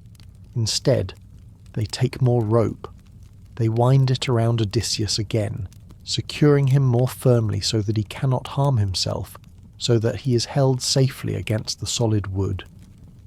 Tears rise in Odysseus's eyes. They slip down his cheeks, warm and frustrated. He feels shut away from the song. A part of him clings to it more fiercely than to Ithaca, more fiercely even than to the memory of Penelope. In this moment, under the spell, he believes he would give almost anything just to hear the last perfect note. The ship glides past the island. The rowers keep their rhythm, their heads down, their eyes fixed on the deck. They are the true heroes of this moment. Their disability, their deafness, is their strength. They are immune to the seduction of the abstract because they are focused on the concrete reality of the oar in their hand. Slowly the island falls astern. The white bones in the meadow shrink into dots. The melody begins to fade. It stretches out, becoming thin and ghostly, carried away by the distance. Finally the sound is gone. There is only the silence of the sun and the sea. Odysseus's struggles slowly fade. His body relaxes into the ropes. He hangs there, emptied out by the force of his longing. Little by little the enchantment loosens its hold, leaving him quiet and reflective. He understands how near he came to forgetting himself, how even the cleverest of men can be shaken by a beautiful promise.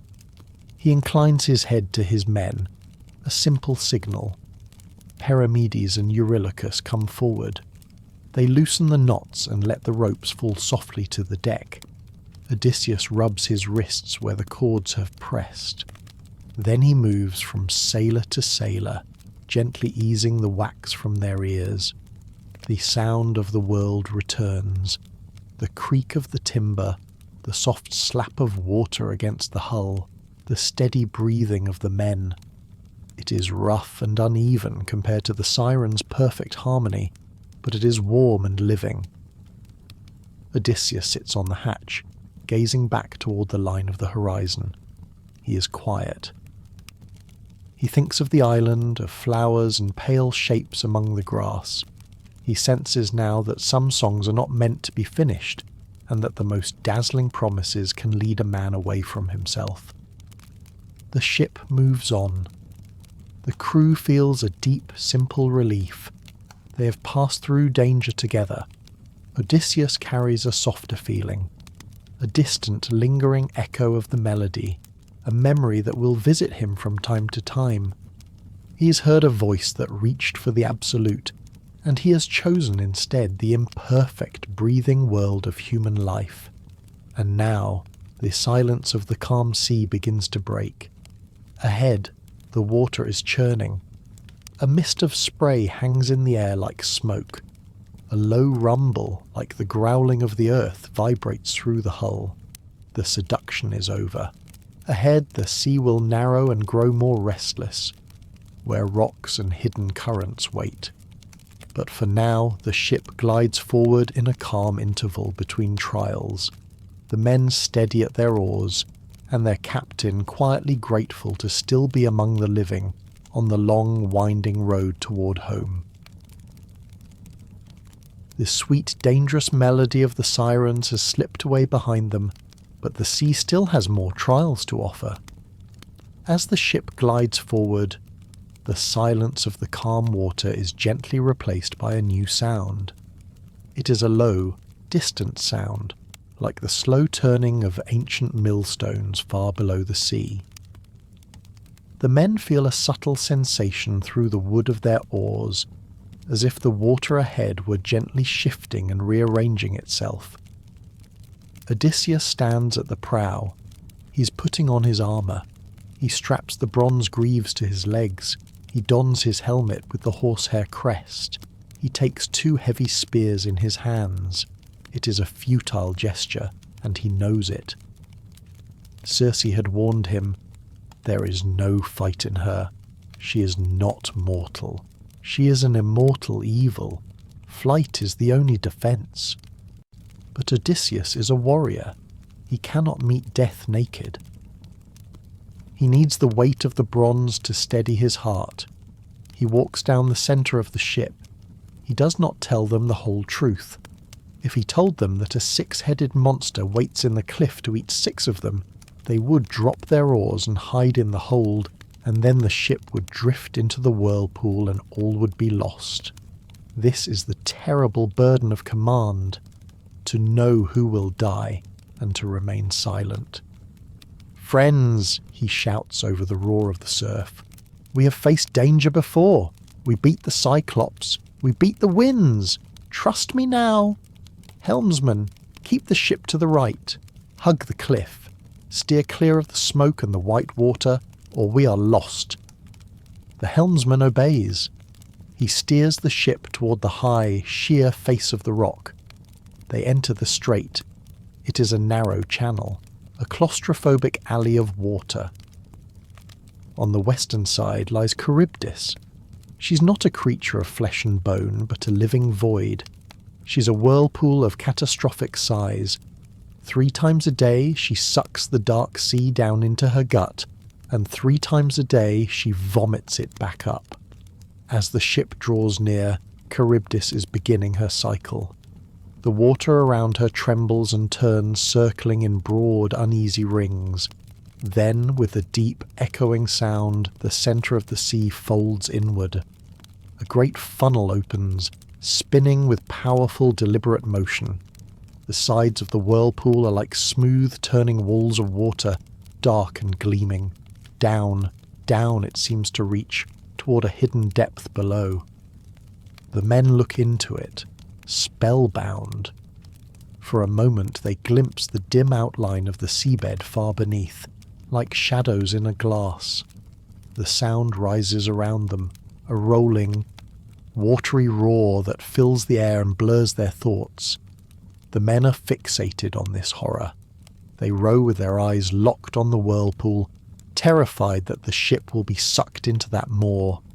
They pull frantically to the right, toward the safety of the cliff face. But the cliff is not safe.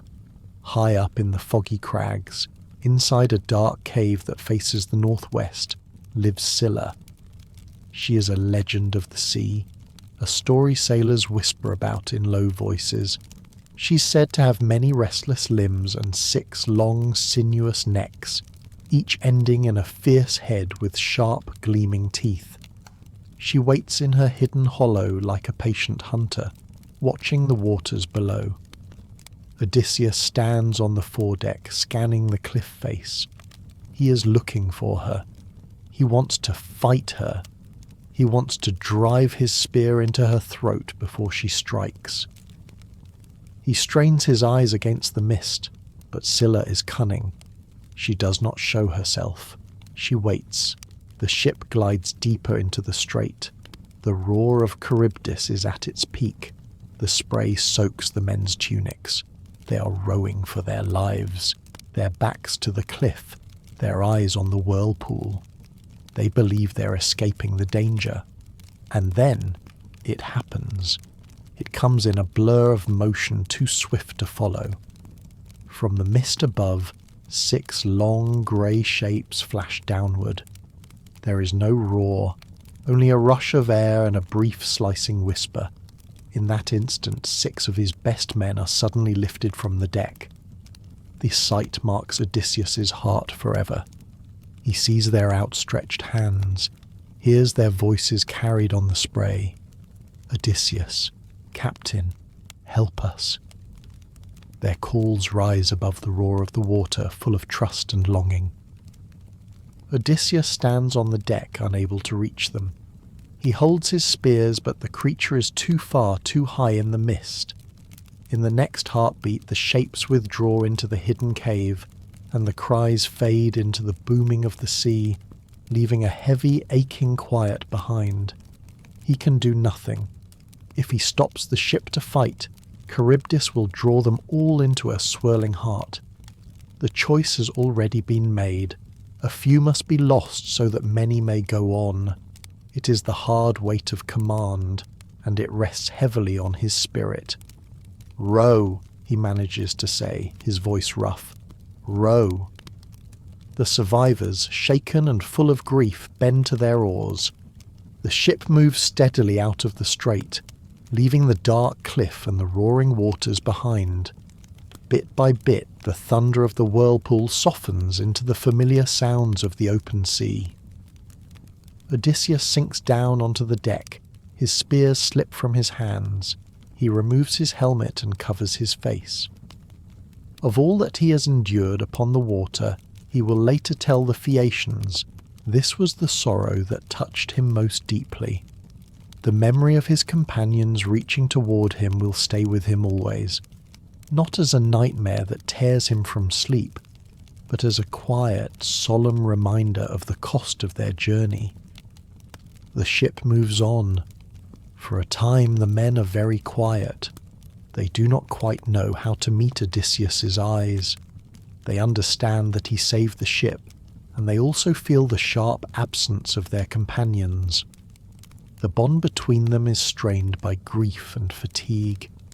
They are still a crew, but now they are a crew in mourning, crossing the sea with hearts that feel heavier than before, and ahead of them, rising from the sea like a golden promise, lies the island of Thrinacia, the island of the sun god, the place Tiresias warned them about. Do not stop there, the prophet had said, keep sailing. But the men are exhausted. They are covered in salt and the sweat of fear. Eurylochus, the second in command, stands up. He looks at Odysseus with hard, rebellious eyes. You are made of iron, Odysseus, Eurylochus says bitterly. You never tire. But we are flesh and blood. We are heartbroken and weary. We cannot sail into the night. We must land. We must sleep on solid ground. Odysseus looks at the island. He sees the green pastures. He hears the lowing of the cattle, the sacred, immortal cattle of Helios. He knows that landing here is a death sentence. No, Odysseus says, we sail on. Tiresias warned us.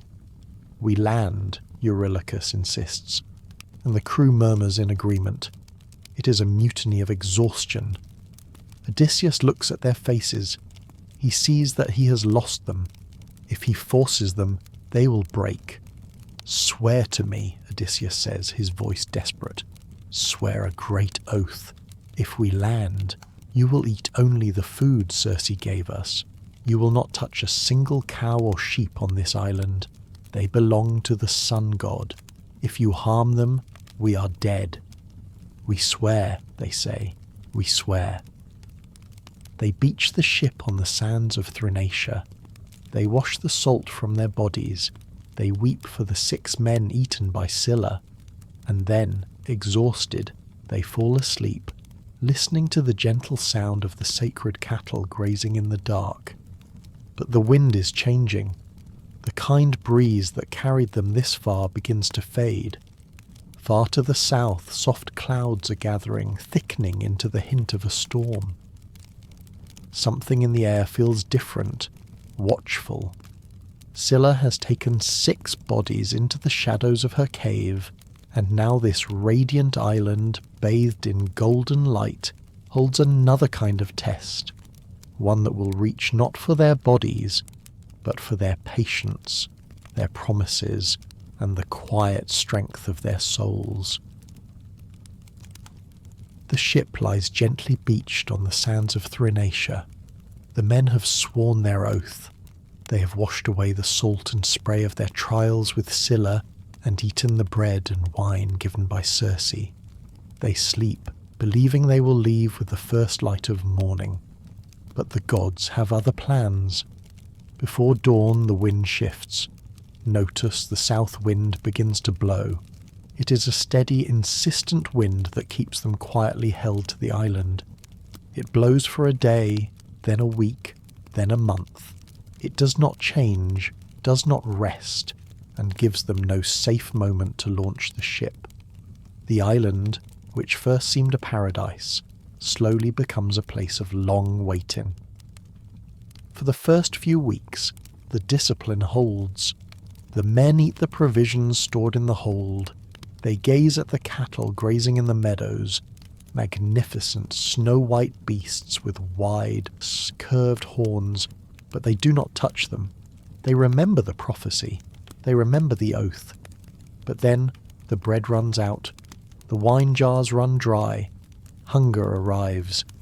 It is a slow, steady ache that grows day by day.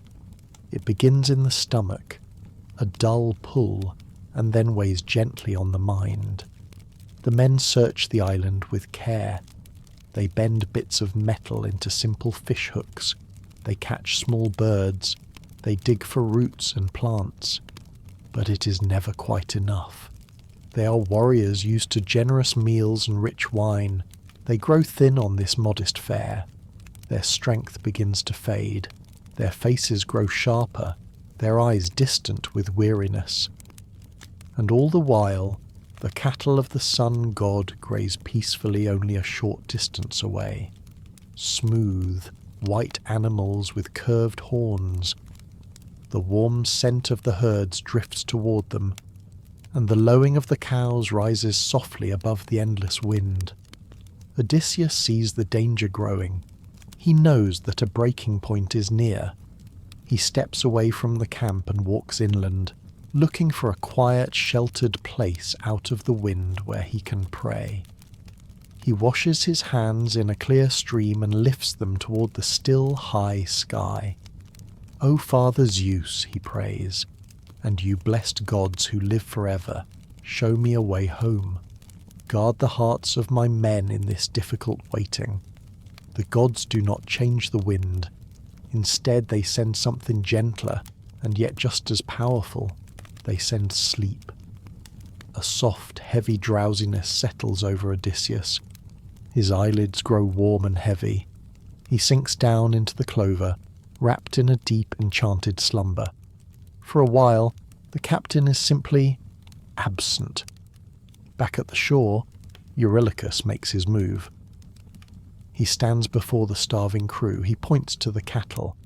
Listen to me, he says, his voice worn and strained. Every end is hard for mortal men, but to fade slowly from hunger, that is the hardest of all. Let us choose the finest of these cattle. We will offer the best parts to the gods in thanks. If we ever reach Ithaca, we will build a great temple to Helios to honour him. And if he is displeased, if our journey must be harder, then I would rather face that storm than simply lie here and grow weaker each day. His desperate reasoning reaches them. The men nod, quietly agreeing. They gather the finest of the sacred herd into a circle. They have no barley to sprinkle with the ritual, so they take leaves from the oak. They have no wine, so they pour clear water. With slow, solemn movements, they perform the sacrifice. Odysseus wakes with a start. The sun is high. The wind is still howling. But on the wind there is a new smell. It is the rich, savoury scent of roasting fat. The realization settles over him all at once. His chest tightens and a low cry escapes his lips.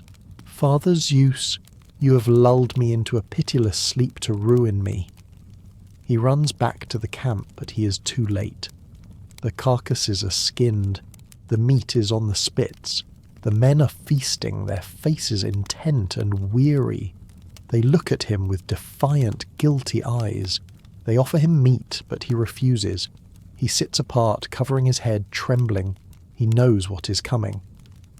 And then the signs begin. The gods do not let this act pass unnoticed. The hides of the cattle, laid out on the sand, seem to stir faintly in ways that no breeze can explain.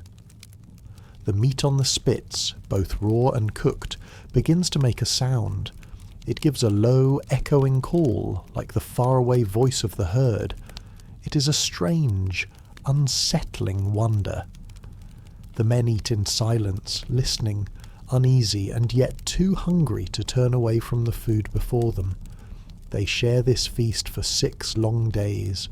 On the 7th day the wind stops. The south wind dies instantly.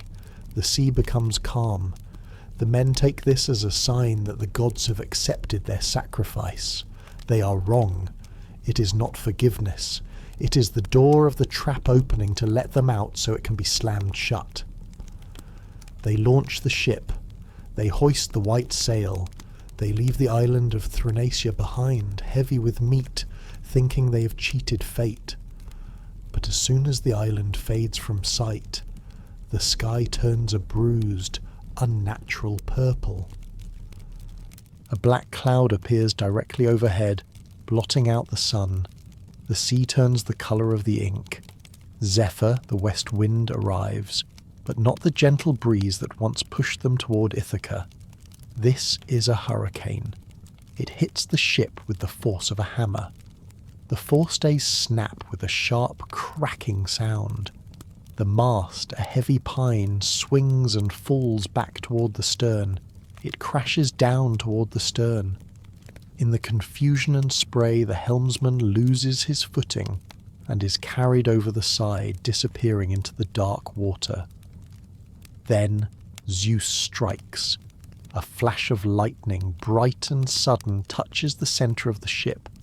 The vessel spins in a circle filled with smoke. The timbers shatter.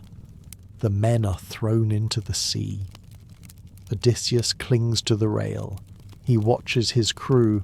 He sees brief shapes in the dark water around him. His companions lifted on the crests of the waves and hidden in the hollows between them. Their voices mingle with the wind, distant and indistinct. The storm is stronger than any human strength, and little by little, the sea draws them gently out of his sight. Odysseus is alone. The ship disintegrates. All that is left is the keel and the mast. Odysseus, using a leather strap, lashes them together to form a crude raft. He sits on this precarious splinter of wood, tossed by the giant waves.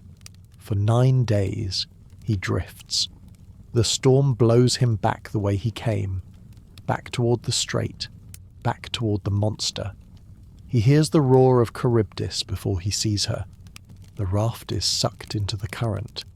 He sees the whirlpool opening its maw to swallow the ocean. His raft is pulled toward the centre.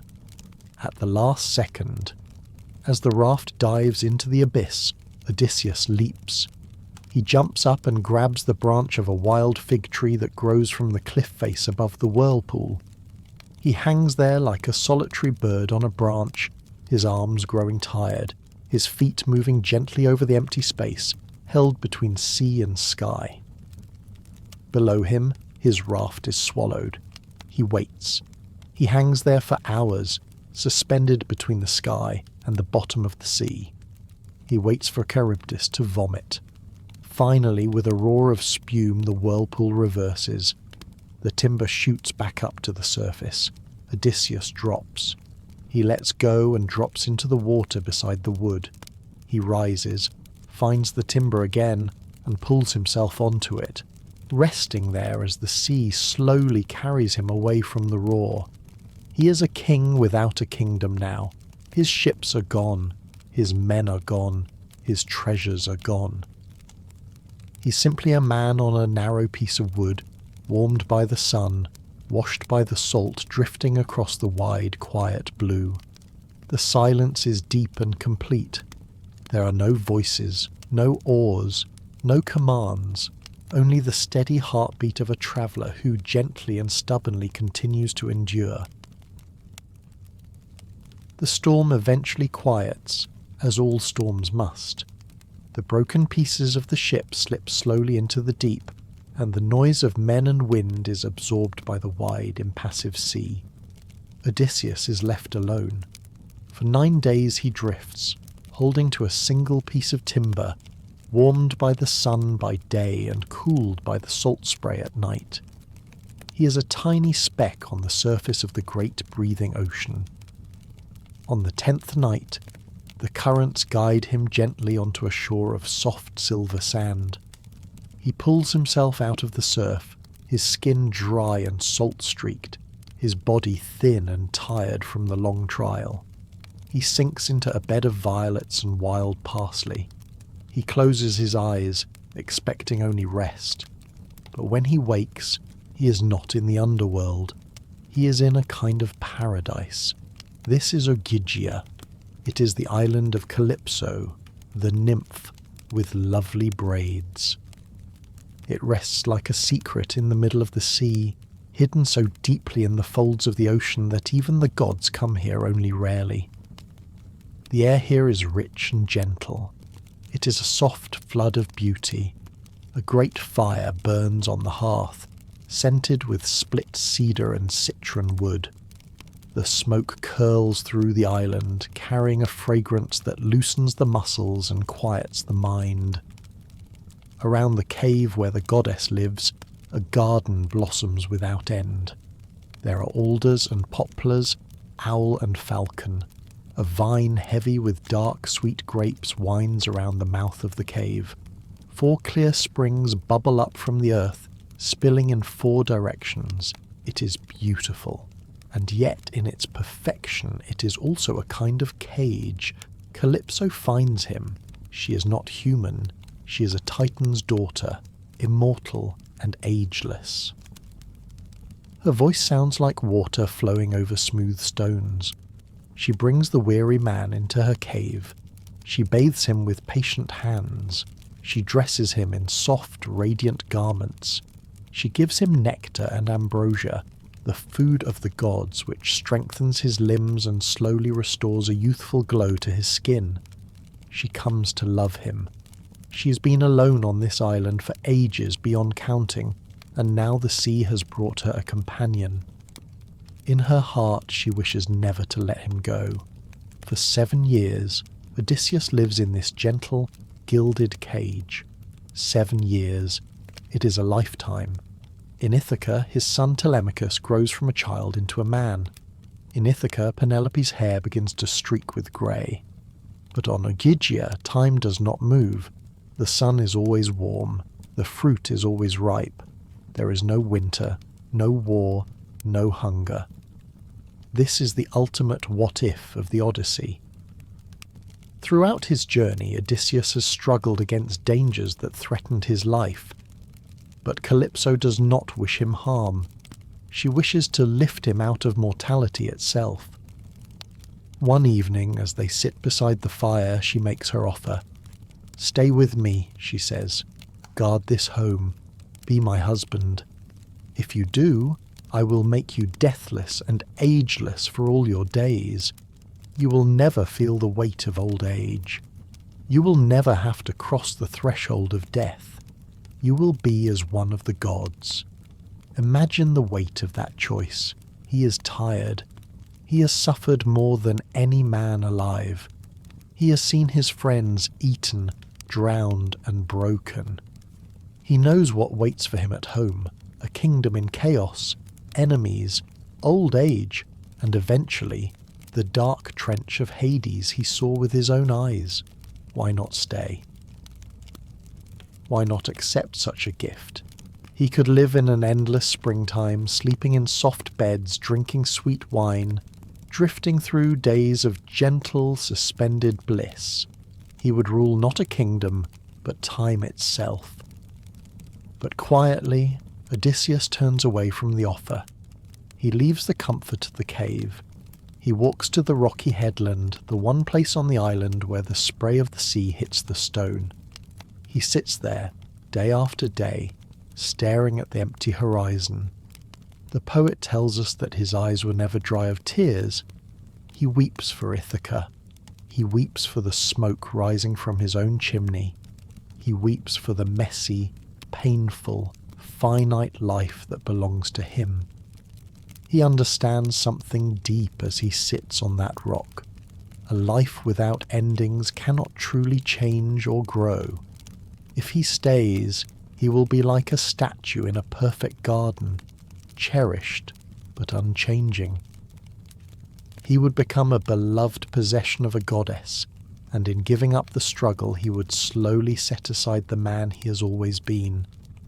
He chooses instead the gentle lines that time will draw on Penelope's face over the eternal smoothness of Calypso's cheek. He chooses the ache of missing his son over the soft, numb peace of forgetting him.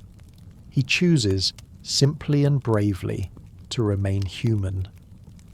The gods, watching from Mount Olympus, finally intervene. Athena, who has always loved Odysseus for his mind, petitions Zeus. It It is not fair, she argues. Let him go home. Zeus agrees. He sends Hermes the messenger to Ogygia. Hermes arrives, skimming over the waves like a seagull. He enters the cave and delivers the command of Zeus. Let him go. Calypso is furious. She rages against the double standards of the gods. You hard-hearted gods, she cries. You are jealous when a goddess sleeps with a mortal man.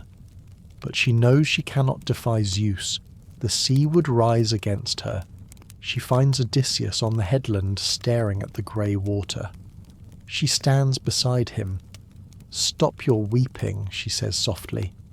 I will send you away. Odysseus looks at her with suspicion. He expects a trick. I will not get on a raft unless you swear a great oath not to plot some new trouble for me. She smiles and swears the oath. But before he builds the raft, she asks him the question that haunts the end of this chapter. I am a goddess, she says. I am immortal. My beauty will never fade. Your wife, Penelope, she is mortal. She will age. She will die. How can she compare to me? Why do you want to leave paradise for her? Odysseus looks at her. He answers with the diplomacy of a king and the honesty of a husband. Goddess and queen, he says, do not be angry with me. I know full well that wise Penelope is meaner to look upon than you in form and feature. She is mortal, and you are deathless. But even so, I wish and long day by day to travel home and see the day of my return. And if a god wrecks me again on the wine-dark sea, I will endure it. I have a heart that is used to suffering. I will endure it. With those words he breaks the spell of the island. He rejects the easy path. For the next 4 days the king becomes a carpenter again. Calypso gives him a bronze axe. He fells 20 great trees, alder and poplar. He smooths them. He bores them with augers. He lashes them together to make a broad, flat raft. He makes a mast and a steering oar. Calypso bathes him one last time. She loads the raft with bread, dark wine and water. She sends a warm, gentle wind to push him off the shore. Odysseus pushes the raft into the surf. He climbs aboard. He does not look back at the paradise he is leaving. He looks at the stars, the Pleiades and the late-setting Bootes, setting his course for the east. He is leaving the timeless world of the gods and stepping back into the gentle ticking of mortal time. He is alone again, a small figure on the wide ocean, open to every change of wind and wave. But now he is free. The gilded cage stands open, and the bird has taken flight, gliding toward whatever storms may come, toward whatever end awaits him, and above all toward home. The raft of Odysseus is broken by Poseidon one last time, but the goddess Athena gently guides him to the shore. He wakes in a soft fog. At first his heart sinks, fearing he has been carried to yet another strange island. But as the mist slowly lifts, he sees the familiar shape of the cave of the nymphs. He sees the cliff of Raven's Rock. He touches the grain-giving earth with his lips and hands. He is home. But the king cannot return as a king. Not yet. His house is full of unwelcome guests. 108 suitors who have taken over his hall, eating his livestock and drinking his wine, pressing Penelope to choose a new husband. If Odysseus walks in alone and unprepared, it will be too dangerous. Athena touches him gently with her wand. His golden skin grows rough and aged. His hair thins and turns grey. The brightness of his eyes softens and fades. He's transformed into a tired, ragged beggar, stooped with years. It is the ultimate disguise for a proud man, to appear as the humblest figure in his own kingdom. He walks along the rocky path to the small hut of Eumaeus, the swineherd. Eumaeus is a servant. but he has the heart of a prince. He welcomes the stranger, offers him food and warmth, and speaks of the sadness that hangs over the house of Odysseus. He talks about the king as if he were a sacred memory, someone who vanished but was never forgotten. Odysseus listens in silence, his heart full, hiding his feelings behind the rim of his cup. Then comes the moment of the sun. Telemachus, now grown into a man, returns from his own search. In the gentle quiet of the hut, Odysseus finally lets the mask fall.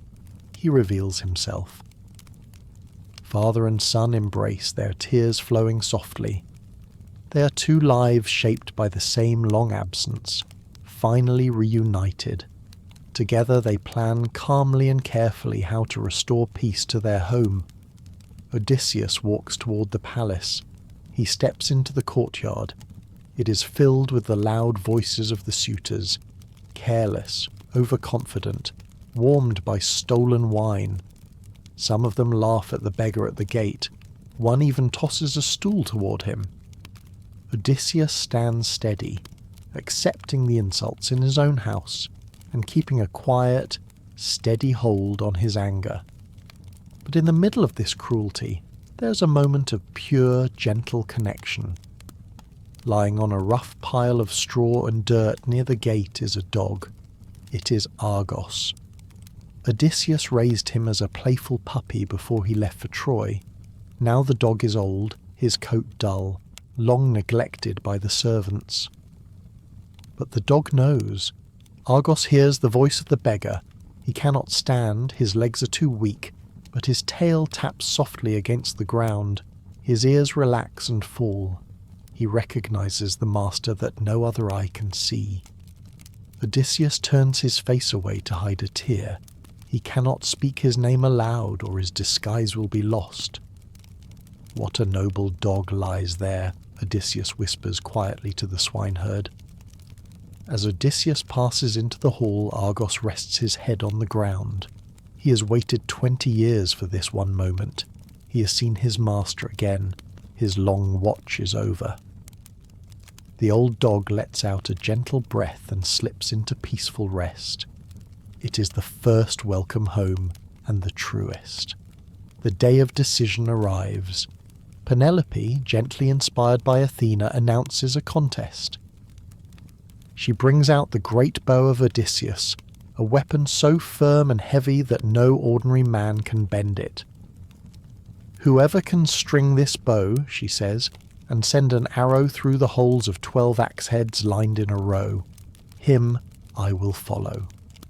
The suitors try, one after another. They warm the bow, rub it with oil, and pull with all their strength. They strain and sweat, but not one of them can even bend it. Then the beggar quietly steps forward. "Let me try," he says.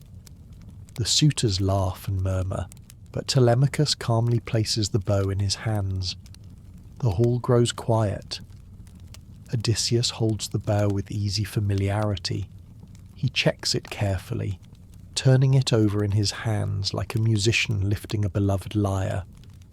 With calm, practiced grace, he bends the great yew wood. He slips the string into the notch. When he plucks it, the string sings a clear, bright note, like the call of a swallow in spring.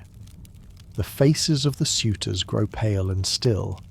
Somewhere outside, a distant roll of thunder sounds, as if Zeus himself were listening. Odysseus sets an arrow to the string. He does not even rise from his simple stool. He draws and releases. The arrow flies straight and calm, passing cleanly through all 12 axe heads lined in a row. He casts off his ragged cloak. He steps forward to the great threshold. "The game is over," he declares. "We will not linger over what follows. It is firm and final, the quiet clearing away of all that does not belong. When it is done, the hall is quiet. The suitors are gone, and peace begins to settle slowly over the room. But the final test is not with the sword, it is with the heart. Penelope descends the stairs. She sees the man before her. He looks like Odysseus, but she is careful. She's been wounded too many times by false hopes and rumours. She sits across from him in silence. "You are strange," she says softly.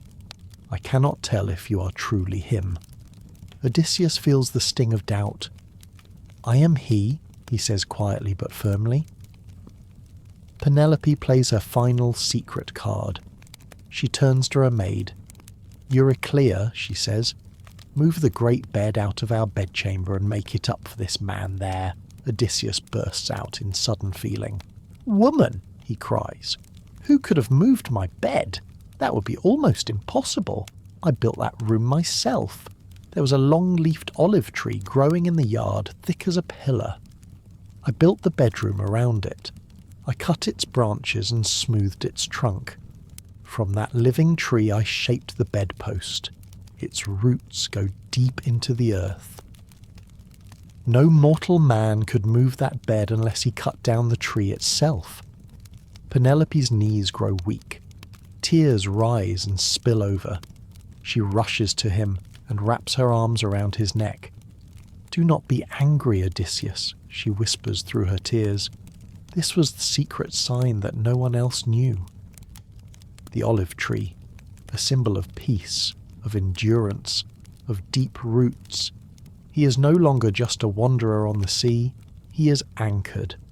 The bed cannot be moved, and neither can he. The wandering is over. The what-if has been answered. He did not drown. He did not become a god. He came home. And now, night falls softly over Ithaca. The shouts of the suitors are gone. The roar of the whirlpool is only a distant dream from another life. The only sound is the gentle lapping of the Ionian Sea against the rocks below the palace. Odysseus and Penelope rest in the bed carved from the living tree. They talk deep into the night, sharing the stories of 20 years, the Cyclops, the sirens, the long nights of waiting. Slowly their words grow softer. The gentle weariness of a lifetime finally settles over them. Athena holds back the dawn, stretching the night so that their reunion can last a little longer. The world outside is peaceful. The goats sleep on the hillsides. The ships rest quietly on the sand. We leave them there, safe in the heart of their house. We drift gently away from the window, gliding over the olive groves, over the white cliffs, rising slowly into the star-filled sky. The journey of Odysseus is the journey of every soul. We travel outward, we face storms, we lose our way, and we search for the path back to where we belong. It is a circle. And tonight that circle is gently closed. The sea is vast and dark, but the roots of the olive tree are deep and strong. You have found your harbour. The sails are folded. The oars are put away. The water is calm. The silence is yours. Thank you for wandering through the stars with us tonight. If this journey brought you rest, you're welcome to like this video and subscribe to Mythic Slumber for more nightly odysseys. Rest now, like the hero who has finally laid down his shield. Rest now, like the queen who has finished her weaving. The story is told. Until our next shore. Good night.